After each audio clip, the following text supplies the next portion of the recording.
4 adventure seekers set out on a World War II excavation, hunting for artifacts and fortune.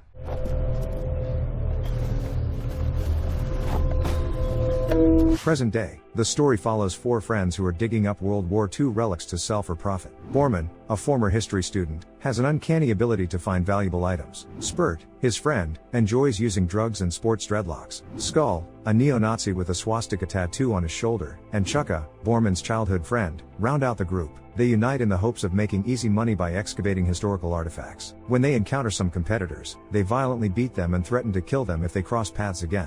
As they start digging, Chukka notices their food supplies are running low. Skull admits to using up most of the food and agrees to go buy more supplies, groceries and alcohol, from the nearest store. On the way to the village, he gets into an argument with Spurt, and in the heat of the moment, he cuts off Spurt's dreadlocks. Soon after, an elderly woman approaches the site and tells the group that her son died here during a battle to defend his homeland. She mentions he had a silver cigarette case with a red stone. Skull promises to return the case, but he and the others mock her. Shortly after, one of the friends uncovers a World War II-era bunker with the remains of a nurse, an officer, and 4 soldiers. Overjoyed by the discovery, Skull grabs a trophy pistol and aims it at one of the skulls, but Borman stops him. The group gets heavily drunk and begins rifling through documents, finding soldier identification books with their own names and photos inside. They assume it's just alcohol-induced hallucinations caused by bad vodka, so they head to the lake to swim and sober up. A few moments later, they notice explosions and bullets whizzing past them in the water. Confused, they surface and realize they've somehow ended up in the middle of a battlefield. Gunfire and artillery shells are going off all around them, and they're being actively targeted. They dive into the water to escape, swimming toward the shore. When they make it to land, they can't find their belongings and realize that the world around them has changed. The warm, sunny day they dove into the water on is now cold and rainy. Trying to escape the explosions and gunfire, they run into the forest, only to be surrounded by armed strangers. Skull attempts to fight back, landing a few punches, but they're quickly overpowered and forced to the ground. Borman, the first to catch on, realizes they've somehow been transported back in time, right into the middle of World War II. This realization allows him to quickly adjust to the situation and attempt to explain it to a senior officer. Yemelyanov, the officer, learns that Borman and his friends are soldiers who tried to escape from a German encirclement. Now realizing they're among Soviet troops, Borman asks Skull to cover up his swastika tattoo with mud, or they'll be executed on the spot. Meanwhile, Skull advises the group to hide their modern wristwatches, as the officers will likely have questions about them. Soon, the 4 friends find themselves in a bunker with officers who are deciding their fate. Political officer Alexander Karpenko believes they are deserters or traitors and suggests executing them. Borman, Chukka, Skull, and Spurt strongly oppose this idea. They decide to tell the truth, that they are from the future and ended up here by accident, but no one believes them. The sergeant major suggests that the 4 must have suffered concussions during a retreat, causing them to speak nonsense. The soldiers find documents by the lake that confirm they are soldiers from a unit surrounded by the enemy. Thinking their strange talk is the result of severe mental shock, the commander cancels the execution order and asks for them to be given uniforms and weapons. The 4 friends realize they are stuck in the past and need to find a way back to their own time. They don't know how this happened or what to do, so they decide to wait until nightfall to return to the lake. The next morning, they meet the soldiers and officers. Skull strikes up a conversation with Senior Lieutenant Alexei Demin, but things get awkward when he mentions a television. Borman notices by his wristwatch that it's August 19, 1942. The friends decide to quietly wait until nightfall, but then they're introduced to a charming nurse named Nina Polyakova. Chukka and Borman instantly fall for her and try to catch her attention with ridiculous compliments, but they don't succeed. A moment later, a German airstrike begins. Bombers drop several bombs on the Soviet positions, and machine gun fire starts raining down. The 4 friends aren't prepared for this turn of events, as they've never known the horrors of war. The sergeant major orders them to grab weapons, and they have no choice but to obey. As they witness many soldiers fall victim to the airstrikes, Borman and his friends take weapons from the fallen, readying themselves for battle. Borman realizes that the airstrike will be followed by an infantry assault, and they need to fight back, no matter the cost. Soon, the Soviet army spots advancing German tanks, which are covering the infantry assaulting their positions. Soldiers under Senior Lieutenant Demin's command return fire, keeping the enemy from capturing their positions. Chukka, Skull, Spurt,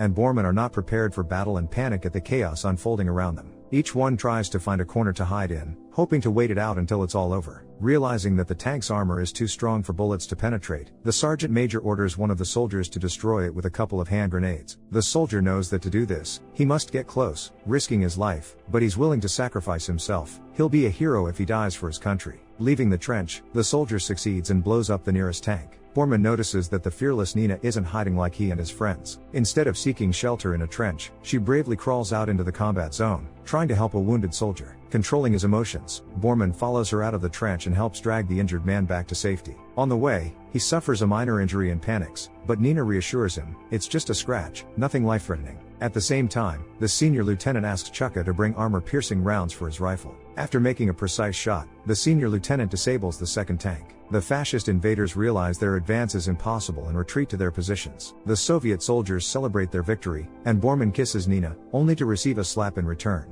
A few hours later, Chukka and Bormann visit the mobile hospital with a bouquet of wildflowers, intending to confess their feelings to Nina. As the leader of the group, Bormann stops the shy, nerdy Chukka and tells him not to interfere with his pursuit of the nurse. Knowing they won't be in the past for long, Bormann acts boldly and confidently, openly courting Nina and showing his affection. But Nina is more concerned with winning the war than with personal relationships. Bormann tells her that soon the Soviet Union will defeat the Nazis, but life won't get any better. At the same time, many incredible things will happen in the world. Skyscrapers will appear in cities, and people will fly into space, but Nina just smiles at his crazy words. Later, Spurt and Skull argue over their differing views on life. Skull has had a change of heart about the meaning of fighting for his country, and he no longer tolerates jokes at his expense. At one point, Spurt provokes him, leading to a fight. The sergeant major intervenes, calming them down and threatening to send them to a tribunal if it happens again. As punishment, the four friends are sent out of camp to dig a mass grave for those who didn't survive the Nazi advance. After burying several comrades, the friends realize how awful it is to lose those they've come to care about. That evening, the friends plan to escape to the lake but decide to attend a cultural event featuring Nina first. Not only is she a brave nurse, but she's also a talented singer, captivating everyone with her voice. After a sensual and romantic song, Spurt decides to entertain his comrades by playing a modern tune, with Bormann accompanying him.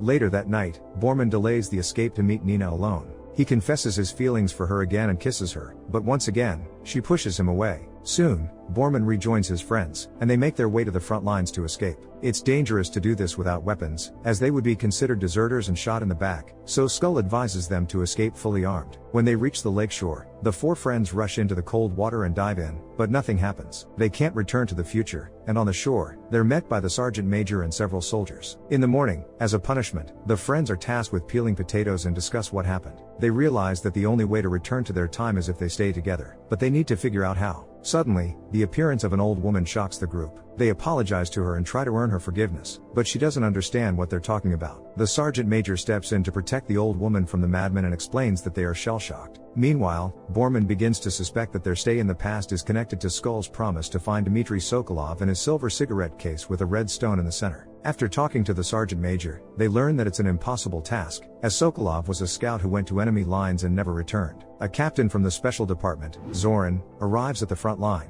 He invites the four soldiers for an interrogation to find out how they managed to pass through traps, grenade tripwires, and barbed wire without getting injured. The captain suspects that the four friends are traitors working for the Nazis, but he doesn't have any proof. To test their loyalty to the Soviet Union, Zorin proposes that they go on a reconnaissance mission. Their task is to infiltrate enemy positions, capture an officer, and interrogate him for valuable information. Before heading out on the mission, the friends lock their documents in a safe. Spurt senses that they might not make it and could get injured. Upon discovering an abandoned bunker, they find the skeletons of an officer, a nurse, and 4 soldiers. Spurt speculates that these are their bodies and that they won't survive the artillery bombardment that's expected in a few days. Trying to remain calm, Bormann suggests sticking to the mission, as this is their chance to find the old woman's son. They have exactly 62 hours until the bombardment, and in that time, they need to try to return to the lake to shift back to the future. That night, the 4 friends, along with the sergeant major, sneak into enemy territory. Yemai carefully cuts through the barbed wire to allow them to pass without triggering the empty tin cans. They manage to infiltrate the Nazi positions, but at one point, one of the soldiers accidentally snags the wire and makes a noise. The sergeant major saves him to avoid being discovered,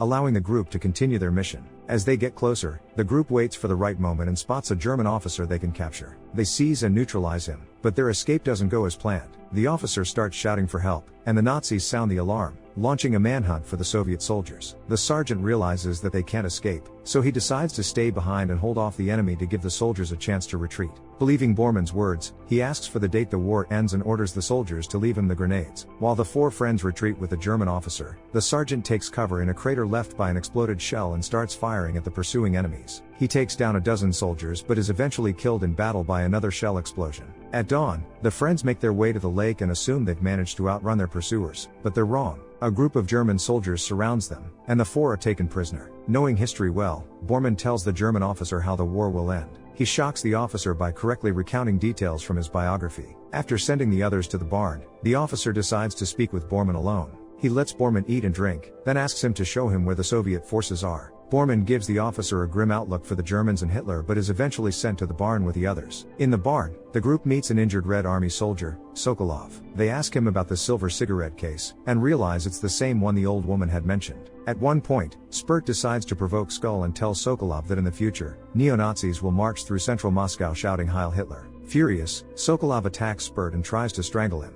but the fight is broken up by a German guard's machine gun fire. In the evening, Sokolov tells them he's prepared a tunnel that will help them escape. The friends sneak out of the barn, but Spurt coughs, putting them at risk of being caught. Sokolov hands Bormann the cigarette case and asks him to deliver it to his mother before distracting the guard with patriotic songs. The guard executes the weary soldier, and the friends successfully flee and return to their comrades. The captain of the special unit is skeptical about the fact that the four friends made it back alive and unharmed, having lost the sergeant. Despite the failed mission, he orders them to prepare for an attack on enemy positions. Nina meets Bormann and can't believe he survived. She's overjoyed that her loved one made it through the failed mission and invites him to the hayloft to be alone together. The jealous Chucha overhears and climbs a tree to spy on the couple. At one point, Chucha falls, interrupting Nina and Bormann's attempt to make love. Bormann beats his comrade, but their conflict is stopped by the captain of the special unit. He sends both of them to the cellar, threatening to execute them as traitors for raising their hands against a fellow soldier. Upon hearing this, Nina argues with the officers, but manages to achieve a small victory. The senior lieutenant, who is in love with her, frees Chucha but decides to leave Bormann in the cellar since Nina chose the soldier, not the officer. Chucha and Spurt suggest running to the lake together, but Skull is against it. They arrived here as four, and they need to return to the future together, so they must wait until morning when their comrade will be released from the cellar. That night, Nina sneaks into the cellar and frees Bormann to feed him and spend a few hours with him. In the morning, the senior lieutenant writes a letter to his mother, which the four friends will later find in the future. Officers and soldiers prepare for the offensive to destroy the enemy positions across the lake. Bormann is released, but the friends realize that running to the lake is pointless. Their own soldiers will shoot them for betrayal, so the only way out is to participate in the attack and not be in the bunker when the enemy's shell lands in it. Understanding the inevitability of the situation and accepting that they might lose their lives, Spurt sings a song to lift the soldiers' spirits. Minutes later, the officers order preparations for the attack. The Soviet forces begin with a massive artillery strike to sow fear and panic among the enemy. Immediately after, tanks move onto the battlefield, followed by infantry, confident in their victory. Bormann is the first among his comrades to join the soldiers. He's afraid, but he believes in success and runs toward the enemy positions. On the way, Bormann watches as dozens of soldiers fall victim to incoming artillery shells. Every second, their army loses a fighter, but no one plans to retreat or stop the attack on the Nazis. Soon, Bormann's comrades join him, also fearful of losing their lives in the gunfire. They are forced to accept the battle and support the soldiers, despite the numerous losses. The political officer is wounded in the neck, falling and bleeding out. Seeing that many soldiers need help, Nina can't stay hidden. The nurse goes under enemy fire to save the wounded and provide first aid to those in need. One of the shells explodes near Bormann, injuring his leg and causing a concussion. He hides in one of the craters, where Nina soon finds him. She treats her beloved's injury and asks him to return to the bunker, as he needs medical attention and cannot continue fighting. Chucha and Skull find themselves in the same trench as the senior lieutenant. The officer realizes that the attack is futile as long as the enemy pillboxes are intact and continue to fire. He orders Skull to take a couple of hand grenades and get closer to destroy the enemy defensive position. Despite wanting to help, Skull is afraid to do it, but the senior lieutenant threatens to send him and Chucha to court-martial. Meanwhile, Spurt decides to hide and leaves the battlefield, taking cover behind a hill with a few cowardly soldiers. After a short rest, Bormann climbs out of the crater and sees Nina continuing to help the wounded. The girl is risking her life to drag an injured officer off the battlefield. She does everything she can to get him to the bunker and asks 4 soldiers for help. Bormann realizes that the bunker is about to be blown up and begs her not to go there, but she doesn't hear him. The wounded political officer, the nurse, and the 4 soldiers head into the bunker just as Bormann's watch timer reaches 0. He waits in horror for the explosion, but nothing happens. Bormann hopes he made a mistake and that everything is fine, but at that moment, a shell hits the bunker. Witnessing the explosion with his own eyes, Bormann understands that Nina didn't survive and goes mad from the loss of his beloved girl. Despite the fear, Skull and Chucha continue toward the enemy positions. Soon, Bormann joins them, no longer afraid and willing to sacrifice himself for the common goal. The artillery strikes the Nazis again, after which Borman, Skull, and Chucha surround the pillbox. While the friends shoot at the approaching enemies, Borman throws hand grenades into the pillbox and completely destroys it. Realizing that the end of the battle is near, the hiding cowards and Spurt rush to join the others for the final stage of the attack. At the same time, one of the German officers shoots Chucha and severely wounds him. While the others finish the battle and achieve their goal with numerous losses, the four friends leave the battlefield. They hurry toward the lake, hoping for a return to the future. When they emerge, they realize they've returned to their time and completed everything they needed to do. Borman cannot come to terms with the loss of Nina, while Chucha heals from his wound, as no one shot him in their time. Skull understands how hard the ancestors fought for victories in World War II, so he takes a sharp stone and scratches off his swastika tattoo. If the characters in the film had the opportunity to influence the outcome of events or warn about key moments in the war, how ethical would that be, and what consequences could it lead to? Could intervention in the past save lives, or would it destroy the historical chain of events? Share your thoughts in the comments down below, give a thumbs up, and subscribe to the channel. See you in the next videos.